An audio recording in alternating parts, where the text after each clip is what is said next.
नमस्कार. स्वाद संगीतामध्ये आपलं स्वागत आहे. आज मी करत आहे लेमन टी आणि ह्याच लेमन टीचा मी आईस टी पण करणार आहे. त्यासाठी बेसिक हा टी अगदी जरुरी आहे. इथे मी 2 कपाला 1-2 चिमूट अशी चहा पावडर टाकत आहे. चहा पावडर अगदी कमी घेतली आहे. 1 कपाला 1 चिमूट आणि साखर इथे 3-4 टेबलस्पून घेते. कारण इथे लिंबू असल्यामुळे थोडा गोड चांगला लागतो हा चहा. आपल्याला कमी गोड पाहिजे असेल तर साखर कमी टाकली तरी चालेल किंवा मधाचा वापर केला तरी चालेल.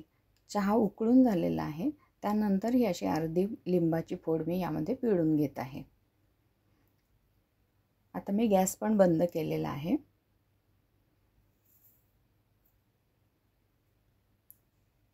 यामध्येच मी आता चाट मसाला टाकत आहे.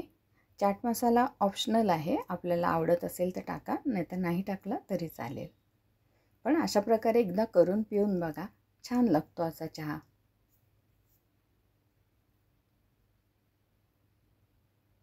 आता हा मी गाळून घेते, जेणेकरून लिंबामधल्या बिया वगैरे गाळून निघतील, पावडरही निघेल. ह्या चहाला पावडर अगदी कमी लागते, फक्त फ्लेवरपुरती. इतर चहामध्ये ॲसिडिटी वाढते, कारण दूध आणि चहा पावडर याचं मिश्रण ॲसिडिटी वाढवणारं असतं. त्यामुळे ह्या चहाचा त्रास होत नाही. पावडरही अगदी थोडीशी लागली आणि दुधामध्ये उकळवलेल्या चहाचा त्रास होतो. अशा प्रकारे हा चहा तयार झालेला आहे, लेमन टी. आता ह्याच चहाचा मी आईस टी करणार आहे. गच्चीमध्येच पुदिना लावलेला आहे, त्यामधनं थोडासा पुदिना घेऊन येते.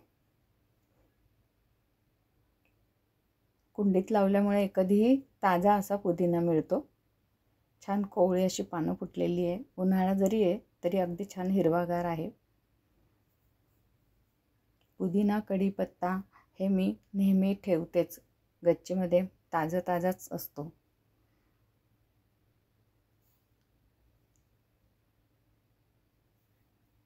त्याच प्रकारे चहा बनवून घेतलेला आहे. आता मी थोडं इथे आलं घालत आहे आईस टीसाठी. जसा मगाशी चहा बनवला आहे तोच चहा बनवलेला आहे मी इथे. 1 कपाला 1 चिमूट पावडर आणि 2 चमचे 2 टीस्पून साखर. आपण हेल्थ कॉन्शियस असाल तर मधाचा वापर केला तरी चालेल, साखर कमी वापरून. इथे लिंबू असल्यामुळे मला स्वतःला गोड चहा आवडतो हा. अशा प्रकारे आलं टाकल्यानंतर थोडं उकळून घेतलेलं आहे आणि गॅस बंद केला. परत अर्धा लिंबू यामध्ये मी पिळलेला आहे. आईस टीसाठी तुम्ही थोडा जास्त लिंबू वापरला तरी चालेल. एवढंच की लिंबू जास्त वापरला तर साखर जास्त वापरावी लागेल. इथे मी तसंच चाट मसाला टाकून घेतलेला आहे आणि एका भांड्यामध्ये, ज्याच्यात हा मी चहा घालणार आहे, त्याच्यामध्ये पुदिन्याचे पानं कापून घेतलेले आहेत.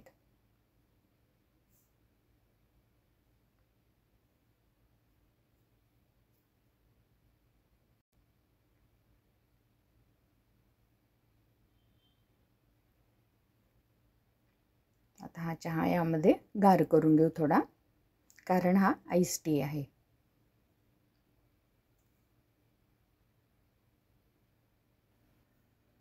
अशा प्रकारे आता ग्लासमध्ये 3-4 आईस क्यूब टाकले आणि थोडं मध घालत आहे. ज्यांना साखर नको असेल ते मधाला छान त्यांना रिप्लेसमेंटसाठी आहे मध. अशा प्रकारे आईस टी तयार झालेला आहे. व्हिडिओ लाईक आणि शेअर करा आणि रेसिपीचा व्हिडिओ बघितल्याबद्दल खूप खूप धन्यवाद.